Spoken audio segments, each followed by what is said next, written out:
Hello दोस्तों, हम लोग जानेंगे कि विषम संख्या क्या है या विषम संख्या किसे कहते हैं, या आप कह लीजिए विषम संख्या का परिभाषा। तो इस वीडियो में हम लोग यही जानने वाले हैं। तो चलिए हम लोग जानते हैं। तो देखिए, विषम संख्या को अंग्रेजी में ऑड नंबर कहा जाता है।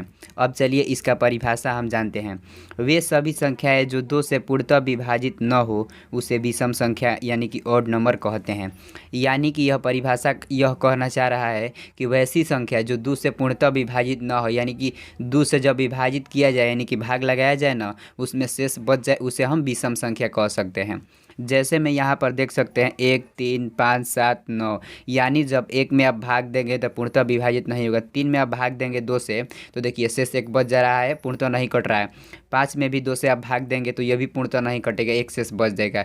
यानी कि यह परिभाषा यही निष्कर्ष करना चाह रहा है कि वैसी संख्या है जिसमें 2 से भाग लगाए ना तो उसमें शेष बच जाए, पूर्णतः विभाजित ना हो, उसे हम विषम संख्या जिसे अंग्रेजी में ऑड नंबर कहते हैं। अब चलिए कुछ और इसके बेसिक जान लेते हैं जो आप लोगों के लिए बहुत ही हेल्पफुली होगा, मैंने कि बहुत ही उपयोगी होगा। चलिए, विषम संख्याओं के इकाई अंक के स्थान पर हमेशा 1, 3, 5, 7, 9 आता है, यानी कि होता है। यानी कि कोई अब को कहेगा कि यह संख्या देखकर बतलाइए। छोटी संख्या होगी तो आप बतलाएंगे, जैसे 12, 13 होगा तो आप बतला देंगे। जैसे कि 12, 13 होगा तो आप बतला देंगे कि 12 और 13 में कौन सम संख्या है और कौन सम विषम संख्या है। लेकिन यहीं पर दे दिया जाएगा 649, 450, इस तरह की संख्या में आप कैसे निष्कर्ष कर सकते हैं कि यह विषम संख्या है कि सम संख्या है।